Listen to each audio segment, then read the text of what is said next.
Okay, boys, time for some dumb football questions. Hit me. And you guys have sent some. You guys have been on your A game. I feel like the audience sending in a big batch. We got a big. We're stacked up for the off season here. So we'll start with Bill Jones 3077 in the YouTube comments. Some athletes have pregame rituals and superstitions. Did either Jeremiah or Alex have any pregame rituals or superstitions? Any stories of weird or unique pregame rituals from teammates? I don't know if it was necessarily a ritual, but I had a routine, right? I had very much a routine based. And if I got outside of my routine, I was pretty much toast the rest of the day, right? Like it's very much, you knew exactly, hey, I'm going to show up to the facility or to the stadium 3.5 hours before kickoff, right? I'm going to have a cup of coffee. I'm going to kind of regroup. I'm going to go sit outside. I'm going to go take a lap, right? I would go take a lap. I'd go sit on the bench. I'd come back in, I'd change, I'd go back out, I'd do a warm-up, right? I had my own little warm-up that I put myself through. I'd sit on the bench again, I'd come back in, and at the 90-minute clock, I was ready to get dressed, right? Start getting dressed at the 90-minute clock. Meanwhile, while this is happening, I had the 2014 Marshmallow EDC set on in my headphones to where I could have it timed out by where he was in the set, by where I should be getting ready. Right. And this was all of like 2016, 2017, like for 3 years straight. It was the exact same Marshmallow set from 2014 EDC that I would listen to as I'd get through. And as the set would come to a close, everything would be taped, ready to go, roll out, pre-workout, and away we go. Right. Like, and I had all of it down to, it was like a science, right? Like, hey, I know what I'm taping, this finger, that finger. Like, you just had everything in order. Is this like when you line up Pink Floyd's The Wall with the Wizard of Oz or something and you get high? Yes. Like you had Exactly like I literally had it exactly timed out to where like, okay, I hear this part in the set, I should be in this part of my warm up. I hear this part of my set, I should be getting my ankles taped, right? Like it was really good for me to have. It was like an hour and a half long set that just had me going of exactly where I needed to be, and it always ended right when we needed to go out on the field. I was the same way. I had the same routine as Jay did, was in and out, would never do anything. If I didn't do it the first time, I never did it the entire time. I mean, it's weird how like if you don't do it, you never will. And it's like, I don't want to because I don't want to ruin something. Down to the point that like I always tape my left hand before I tape my right hand. Like I never switched it. I always tape my thumb first. Like for whatever reason, if I didn't like the tape job, I had to take it off and redo it. Like so many weird things. But I think everybody has superstitions in the locker room. There were some guys that would bring food and eat it at halftime. Like there was guys that like, I need steak. And I need to eat this certain steak at halftime. I'd be like, that's fucking crazy.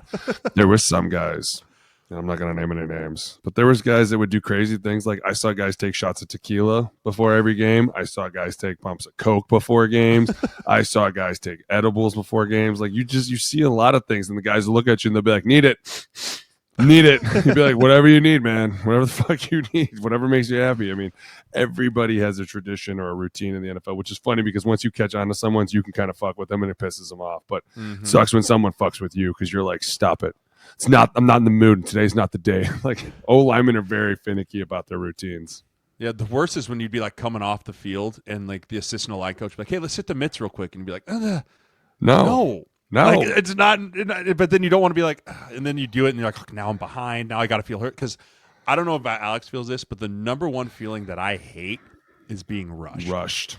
Right? Like being rushed. I still have nightmares about I get to the stadium late. I can't find my pants. I run out of the tunnel in jeans. Like I'm just not ready. And like I wake up in a cold sweat, dry mouth. Like that is still my nightmare of I just am rushed. They're like, Sirles, 5 minutes, we got to go. And I have nothing on. Like those type of nightmares still my heart haunt dropped. me. Like haunt me to this day. 5 minutes and nothing on. Oh. Like I can't do it. Dude, I had the same person put my shoulder pads on, taped my shoulder pads, pulled my jersey down. The same person every week had to do it. We always did the same thing, man. We always said the same thing to each other. It's wild how we're weird like that, but you cannot stray from the norm. What percentage, like pregame, you talk about you got your headphones on, you go out, do your thing, sit on the bench, walk around, then the 90-minute mark, go put your pads on, start getting dressed. But of the 2 hours or so that you're at the stadium beforehand, 3. What percentage of that 3 hours, what percentage of that is like meeting, a pregame meeting, or then you're out on the field doing team stuff? None. All the meetings are done. It's all on you. Unless it's a night game. If it's a night game, you'll meet in the mornings. Right, you'll meet in the morning because you won't leave for the stadium until like 4. So Right? when you're in the locker room before a game, the head coach isn't bringing everyone together for like Right at the last There's no second. talking. chalkboard talk. Yeah, no, No. there's no talking. And It's honestly, everybody up at like 8 minutes. Like I think- 8 minutes, everyone up because we have to be coming out of the tunnel at 6 minutes or 5 minutes, Right. whatever it is. Like that's it. And it's usually just play hard, play fast, love your buddy, and go kick ass. Move right? on. It's very not many. the groups are kind of motivational speakings. you can tell the groups by who's on the bus. Like the first group, the group that gets there at 3 hours, that's mostly the starters. They're going to be the guys that want to get very comfortable. Some of the guys are going to want to get in the hot tub. Some of the guys are going to want to go out in the field and do stuff. Like Jay and I always went on the field and did stuff. You want to be super chill.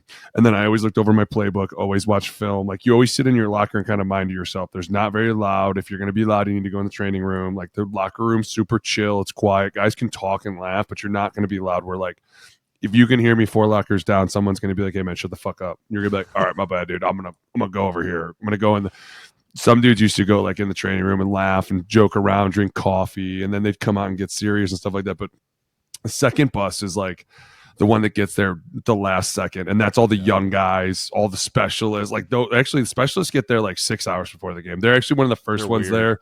Starters are the second, and then the young guys come last where they come in. They're like, what's up, motherfucker? You're like, shh.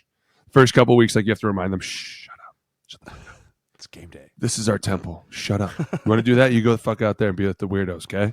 But it's great because like the minute that you like, it's funny because I just think of Les Pico, and I'm thinking of Les Pico because he called me the other day. I saw him driving, and I love Les. He's the player director for the Vikings. We talk all the time. He's such a great dude, but he used to walk around and like he knew not to talk, so he'd walk around and be like, and you'd be like, all right. But he always knew, 5 come get me minutes. when there's 5 3. minutes. He'd be like, you're like, come get me when there's 3. And he'd come up to you and he'd be like, 3. and you'd be like, all right, here we go. Last song. Boom. You hit your last song with 3 minutes left. And that's when all of a sudden the locker room starts getting really hot and everyone starts like grabbing walls and punching shit. And then Les comes over and he's like, and you're like, 1 minute. everyone's getting crazy. And then all of a sudden you'll be like, bring it up, man. This is it. This is it, man. And you're like, oh my God, I'm going to fucking shit my pants. Let's go. Like, it's insane, dude. It It's gets crazy. wild. You're That's unleashing. when the bladder Oh. starts going. You should have peed again. I gotta pee. I gotta pee. And I'm like, there's times where I've challenged myself. I dare you to do it. Do it then. Do it right now. Isn't that how Mark Schlereth got his nickname Stink? That he like pissed himself as the starting center. Probably. Stinks the man. I dude. know. Josh Allen pukes before every game. It's all right. He did Guys that. are- He did that as a rookie, and then I guys think get he's crazy. he's just carried it on. Like he just makes himself vomit, and then he's like, "Oh, now I'm time to go." I feel good. How you mentioned eating steak at halftime? How many guys eat something at halftime?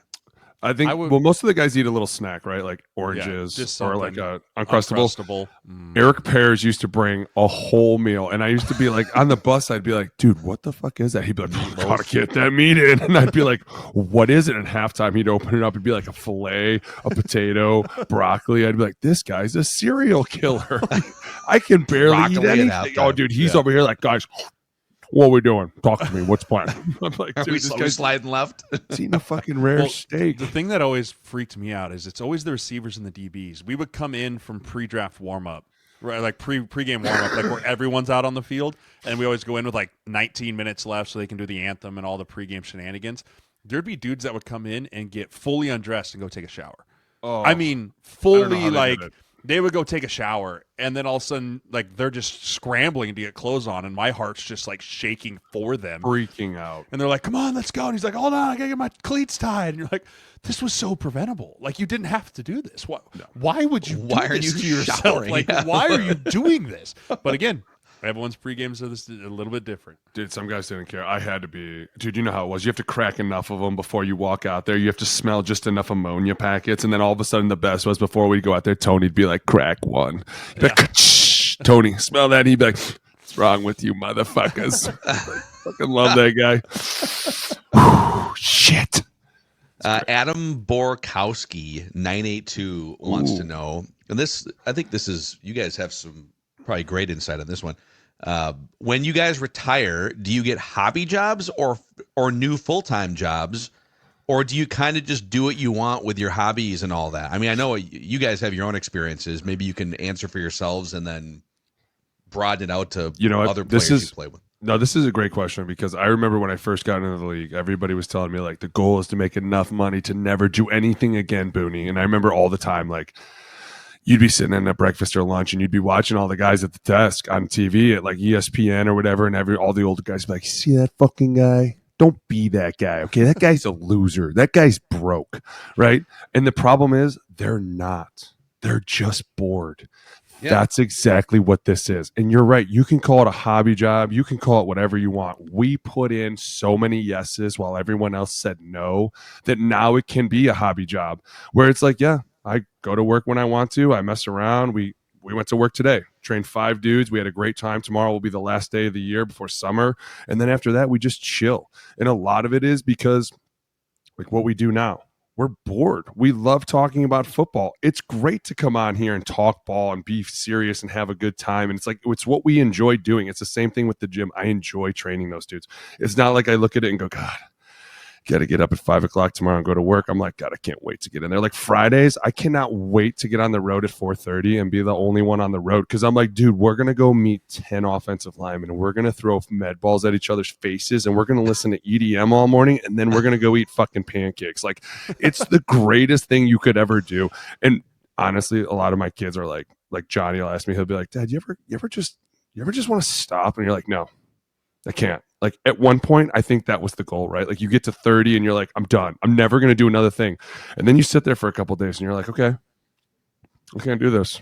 I can't sit here and do nothing. Like I just think of all my coaches, like, what are you sitting on your ass for, you fucking idiot? Get up and do something. So it's like, I guess you've just been so ingrained with you got to move and go that it's like you can't stop. And then you turn around and you own 100 companies and you're like, what am I fucking doing? Oh my God, people listen to me. They take my advice. Holy shit. This got real fast. Dude, it is so fun, but you cannot stop. And that's the one thing, like, yeah, it's great seeing other friends in different industries too. I own a ton of businesses. I see friends in every one of them. Some of them that like industries that you didn't ever think you'd see an NFL player in. There's millions of them. And it's like, I remember you. Do you remember me? Oh my God, we used to do the damn thing, dude. It's like, so fun. We lived in Washington, in Seattle, in Boone, you were there for a few months too. Oh yeah, playing for the Seahawks. It's gorgeous. And I'm in Washington. I'm watching like a local, one of those Saturday morning local news shows. And Sidney Rice, the former Vikings and Seahawks receiver, is like a big winery owner out there. Yeah, and like to your point, guys get it. Guys have different hobbies and things, and then they've got some money to maybe just, hey, I'll be the money guy and bring in someone who is immersed in the business, and we can partner on something. Which is the whole goal, right? Like when you look back, that was the whole goal of the NFL, and they really do they do a good job of taking care of you. It's on you to take care of yourself. They will open every fucking door that they can open for you. They just can't physically walk through it for you. They're like, hey man, you need to go meet all these people and use what you've done and to your best interest and go out there and meet people. And I'm telling you, it is so fun. And the whole journey is like, as you're going through the NFL, you're making all these friends, right? You're meeting new people. You're competing against some of the greatest athletes in the world. Should have played Aaron Donald more than anybody. It was so fucking fun. And then you turn around and they're like, now take that experience and use it in the business world. Go. Because if you just stop, you're going to end up dying, dude. You cannot sit still and be like, this is great. Like, I know that a lot of guys are like, they have nothing to do with football. That's great. But they do other things. Mm-hmm. They own other companies. Hell, I played with a guy who's a fucking fireman now. He played 10 years in the NFL. He's a fireman. He didn't have to be a fireman. He's just like, I loved it. I want to go do this. I think this is great. And it's like, it's so cool to turn around and be like, what did you end up? You did? You own oh, dude, good for you. Dude, you guys see Ken Griffey Jr. on the baseball side? He's a photographer. Who made like a $500 million. Did you see that? Is a the shot. He got Randy Johnson. We used to see Randy Johnson at ours, and it's like, this guy's got $100 million, and he's standing. But why? Because he's standing on the sidelines of an NFL game, fucking around, while everyone was like, "Is that Randy Johnson?" Here he's like, "I love this picture." Like he's doing what he loves, which is so cool, and at the same time, having a blast. That's what it's all about, man. Just having a blast with life. You have to have a purpose.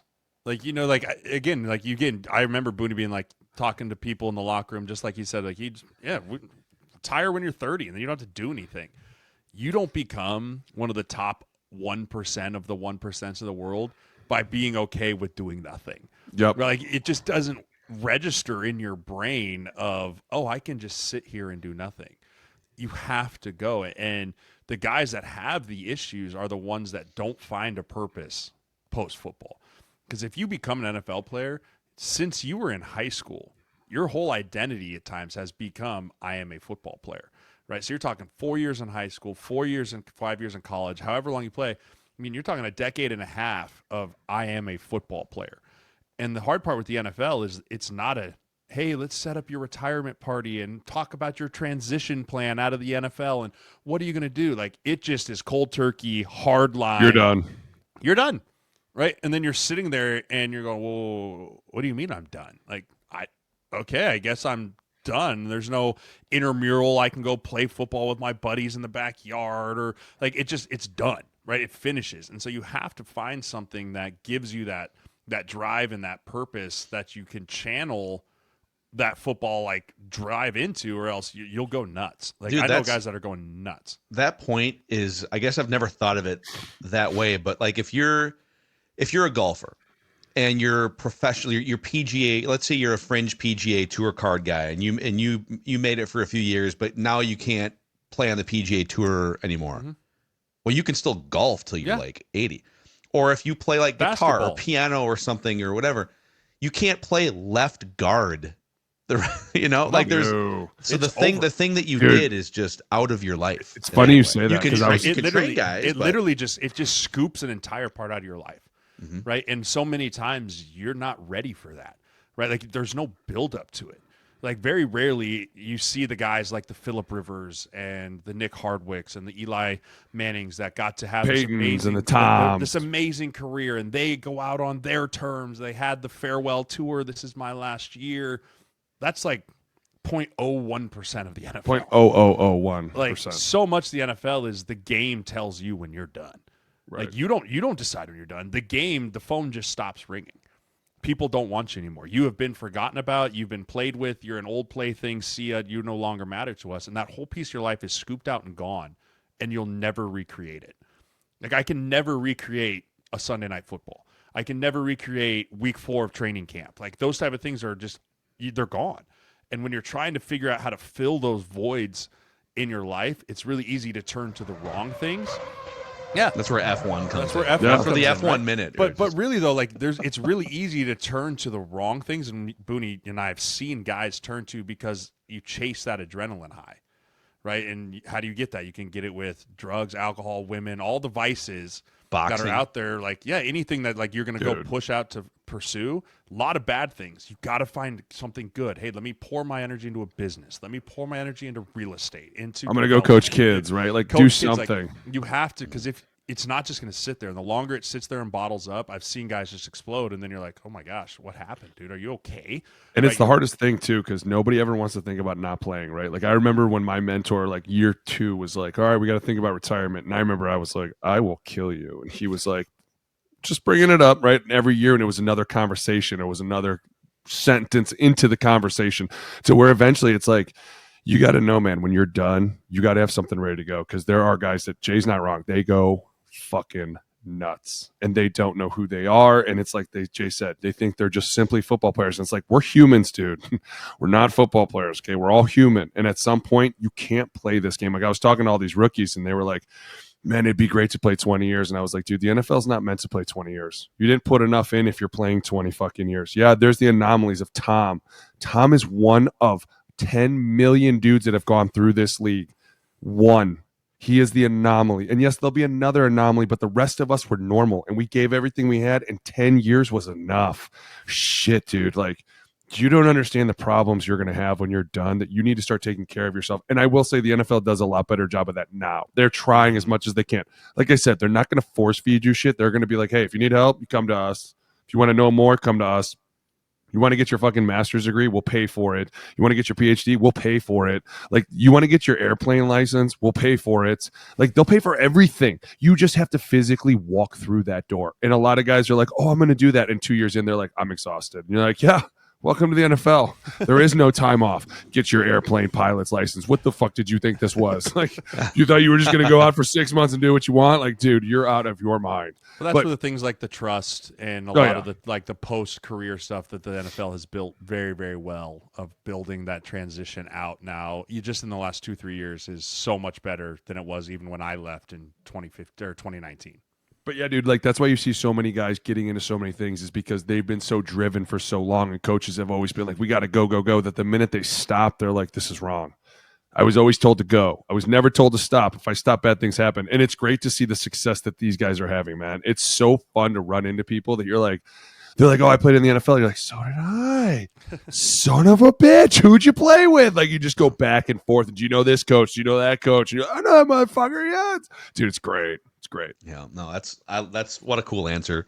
That was a great, two really good questions. Very good and questions. We are out of time for this one. We are. Jesus. Keep sending us your dumb football questions. These guys will rack them up all throughout the offseason and answer them. And yeah, click that like button and the subscribe button too if you haven't done those things on the O-Line Committee YouTube channel. So, all right, dudes.